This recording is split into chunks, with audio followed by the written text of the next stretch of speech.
この動画にはアニメのネタバレがあるよ。注意してね。こんにちは、チロルです。いつも動画をご覧いただきありがとうございます。今回はアニメとんがり帽子のアトリエです。前半に海外の反応、後半で哲学的考察です。すぐ哲学的考察をご覧になりたい方はチャプターから飛んでください。それではごゆっくりご覧ください。ちょっと待って。これ私が今まで見たアニメのオープニングの中で一番美しい部類に入るんだけど、なんてとんでもない映像美。イースターエッグもたくさんある。美しい。このシリーズの魔法が図形の描画と正確さに基づいているなんて予想もしていなかった。おいおい、エンディングへのあのトランジション。このアニメはスタイル面に本気を出してきているぞ。これは曲もアニメーションも絶対にスキップできないやつかもしれない。青の箱のオープニングで彼の声に惚れ込んでいたのに、オープニングを歌っているのがイブだとは気づきもしなかった。前情報なしで見たから、第1話でそれが杖ではなくペンだと気づいた時のココと同じくらい驚いたよ。いつものファンタジーの雰囲気に心地よく浸っていたのに、誰かが携帯電話のようなものを突然取り出すのを見るのはかなり面白かった。私はこのシリーズの大ファンだけど、あんなにいいオープニングだとは思っていなかったから、その素晴らしさに嬉しい驚きを感じたわ。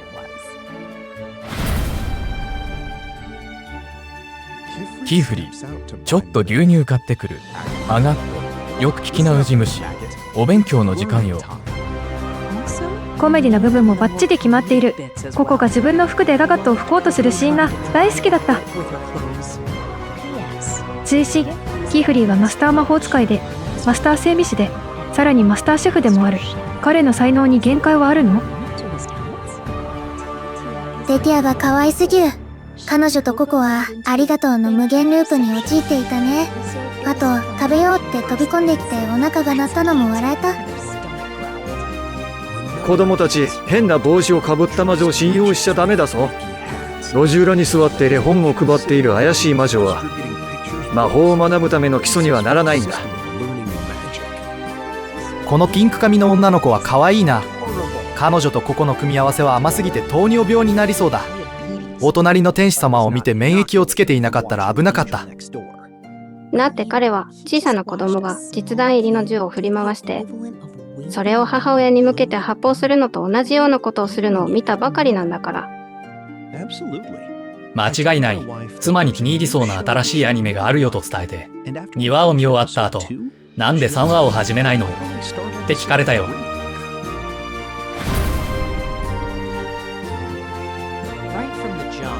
序盤から世界観やこれから踏み込んでいく問題のコンセプトが魅力的だ。知識と権力の広がりに関する分断や、それがどう使われるべきかという点など、危険な力を誰の手にも渡さないようにするのは理にかなっているが、選ばれた少数のエリートが全てを取り仕切ることで、その知識の独占を悪用する可能性があるという暗い側面も、このシリーズは探求していくのだろうか。知識が選ばれた少数の者たちだけに限定されていることの不公平さにすぐにハッとさせられた。彼らはおそらく生まれの偶然、魔女の子供たちだと推測する。によってそれを知っているだけなのだから。過去に魔女たちがみんなの記憶を消去したことが一番気になっている。一つの視点からは、そのような破壊的な力をコントロールしたいという衝動は理解できるが、別の視点からは、誰がこの力を持つことを許されるかを選ぶこと自体も危険なことだ。記憶を消すこと以外で人に魔法を使ってはいけないというルールについても疑問がある。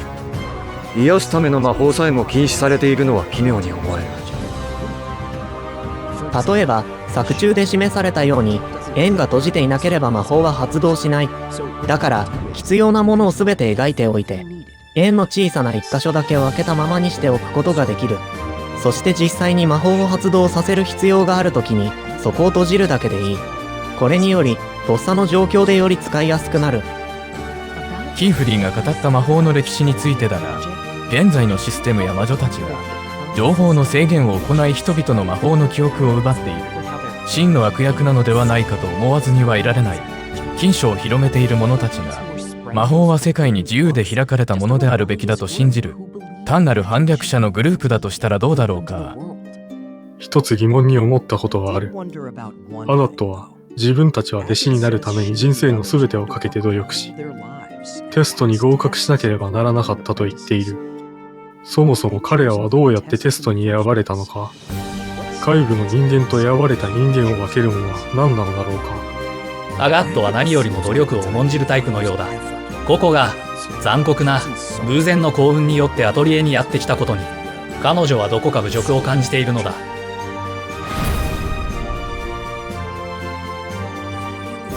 ココがついに夢を叶えたのに、その代償が母親だということには本当にほろ苦いものがある。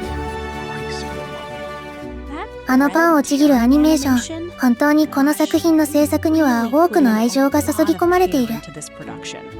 それは単なる母親の代償というだけではなく、魔法のためであっても彼女が絶対に手放したくなかったたった一つのものの代償であるということは指摘しておく価値がある。パンを食べるココを見ていると、彼女が絶対に守るべきキャラクターのランキングを急上昇していく。この子が愛らしすぎる。今のところこのアニメが大好きだ。本当に魔法のように見えるし、魔法が現実のものに感じられる。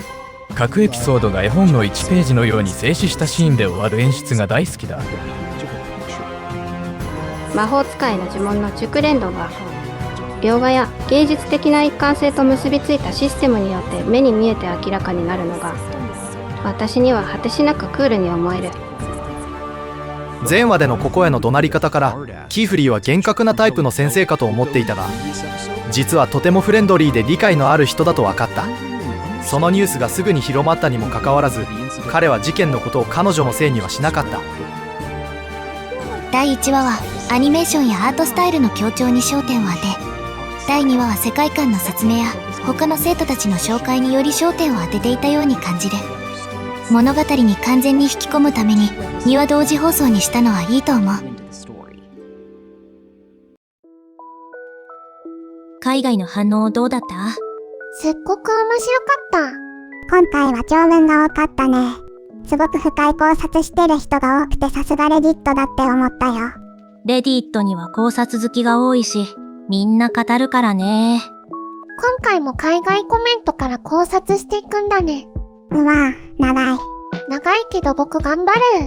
序盤から世界観やこれから踏み込んでいく問題のコンセプトが魅力的な知識と権力の広がりに関する分断や、それがどう使われるべきかという点など、危険な力を誰の手にも渡さないようにするのは理にかなっているが、選ばれた少数のエリートが全てを取り仕切ることで、その知識の独占を悪用する可能性があるという暗い側面も、このシリーズは探求していくのだろうか。お、ちゃんと読めてた。もちもち頑張ったね。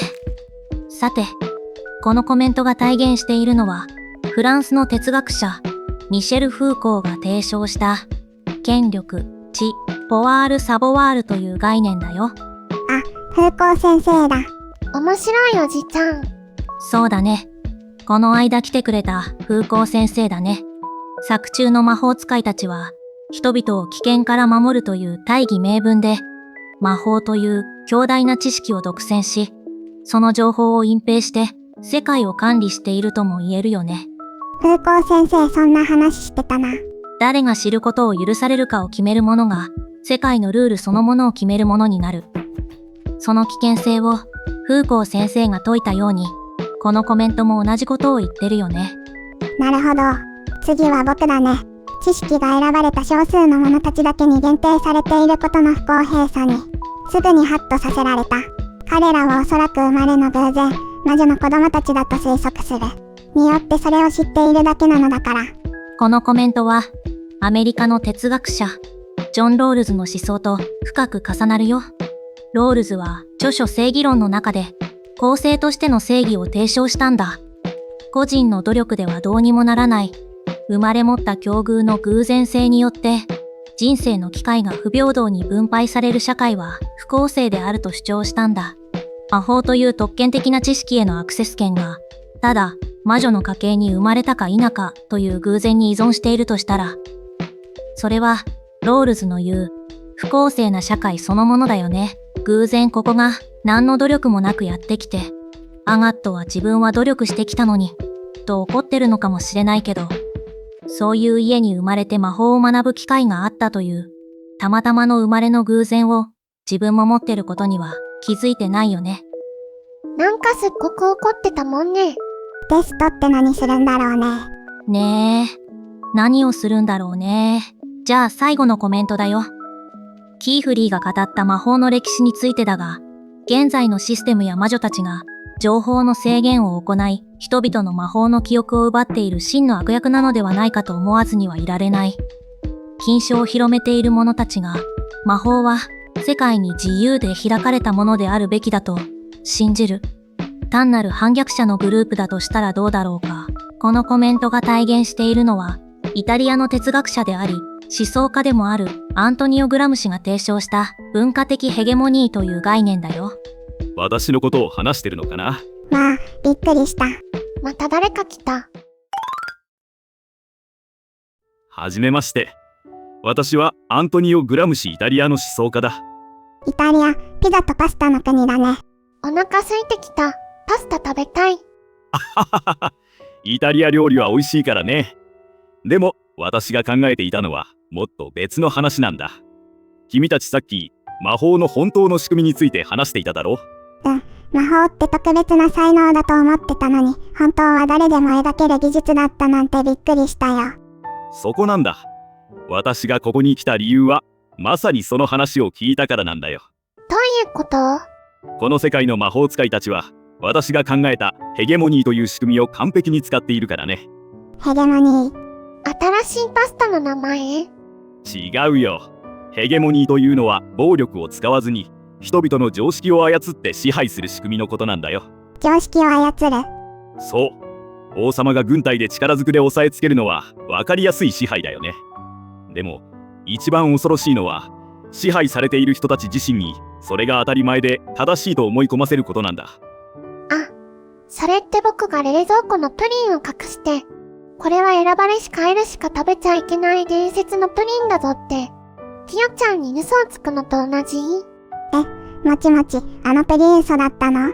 おお、かなりいい例えだね。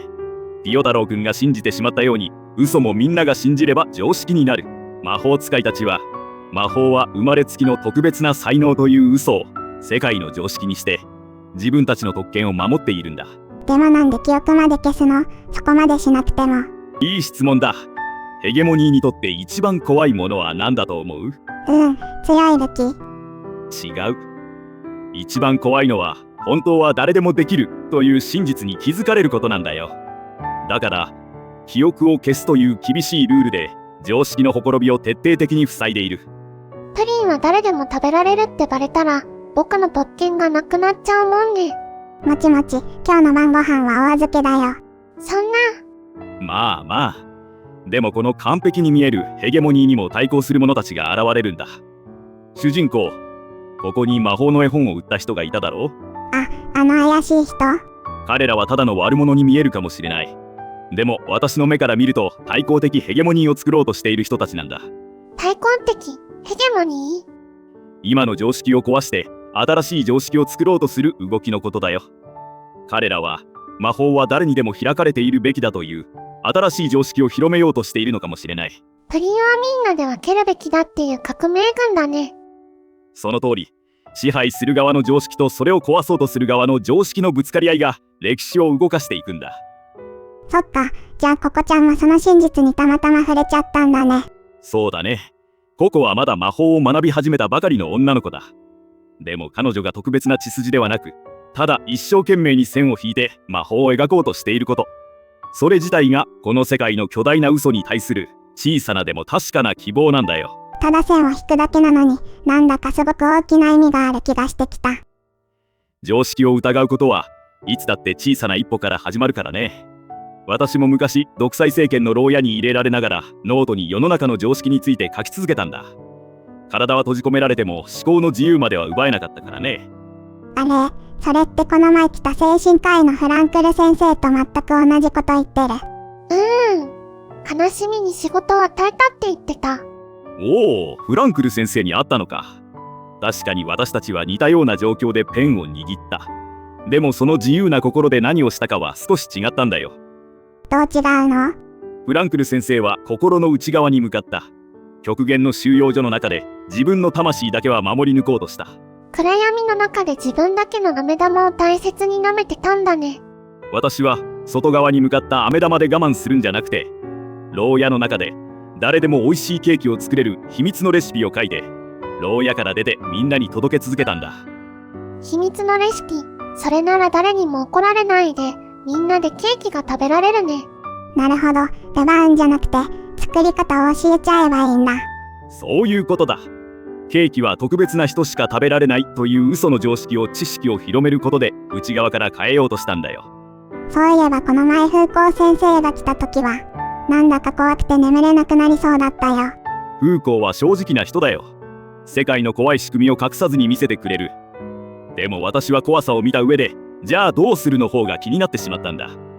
風光先生は怖い地図を描いた人で、グラムシ先生はその地図を持って歩き出した人。おお、もちもちくん、今日一番いいことを言ったね。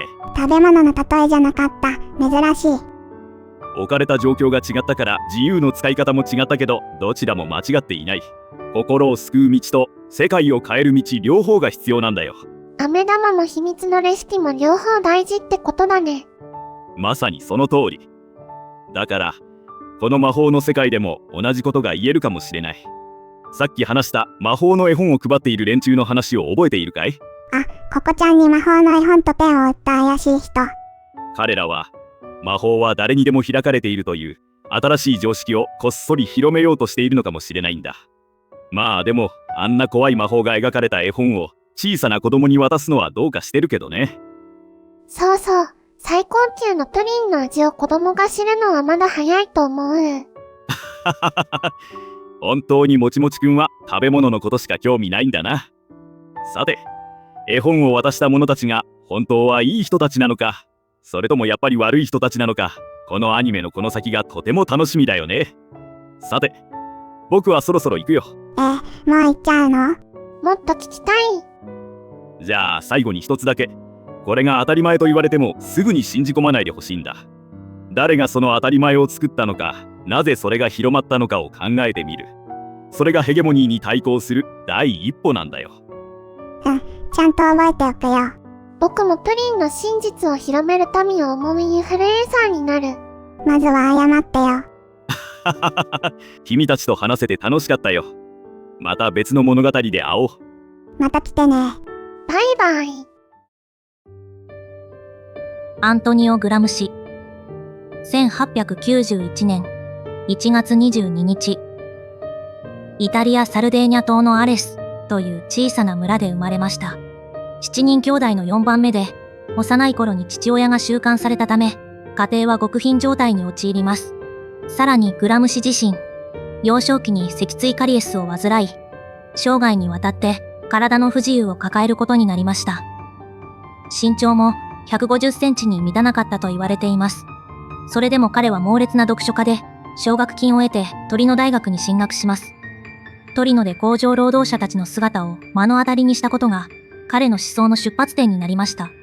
1921年にイタリア共産党の創設に関わり、政治活動を続けますが、1926年、ムッソリーニのファシスト政権に逮捕されます。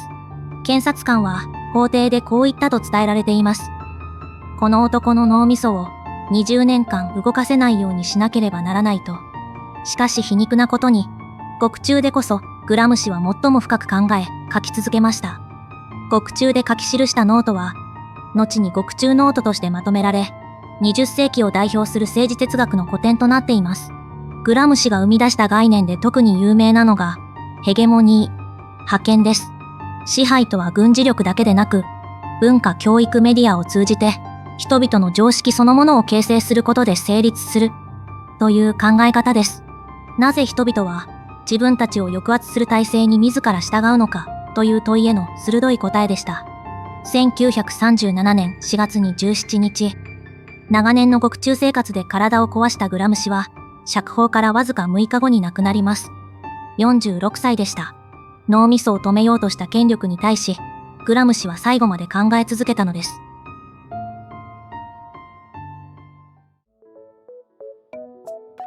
なんかね、やっと YouTube さんがおすすめに出してくれるようになったみたい。よかったよね。まだ再申請できないの？まだ再申請できないんだ。なんで？以前の動画は全削除したから最初からやり直してるんだよね。収益化するには登録者1000人以上と再生時間4000時間が必要なんだ。登録者1000人は大丈夫だけど再生時間がまだまだなんだよ。でもね、僕は登録者もっともっと減っちゃうと思っていたから、残ってくれているみんなに本当に感謝してるんだ。本当にありがとうね。ありがとう。ありがとうございます。じゃあさ、チロルちゃんが前みたいに毎日動画作ったらいいんじゃない？毎日動画出すと良くないらしいよ。業産型って思われるみたい。私本業もあるし、毎日は無理だな。それに、もし収益化できたとして、いつまた停止になるかわからないから、本業はちゃんとやっておかないとね。もちもちがいっぱい食べるしね。ピヨちゃんも食べてるよ。あはは、二人とも気持ちいい食べっぷりだよね。まあ、ぼちぼちやっていたら、そのうちなんとかなるよ。そうだね。今のところ、日本三国は毎週やることにしたので、それプラス、違うアニメ1本で週2回配信です。チロルちゃんのお仕事次第で、曜日も決まってないので、チャンネル登録して待っていてね。じゃあ、今回はこの辺で。最後まで動画を見てくれて本当にありがとうだよ。また次の動画で会おうね。バイバイ。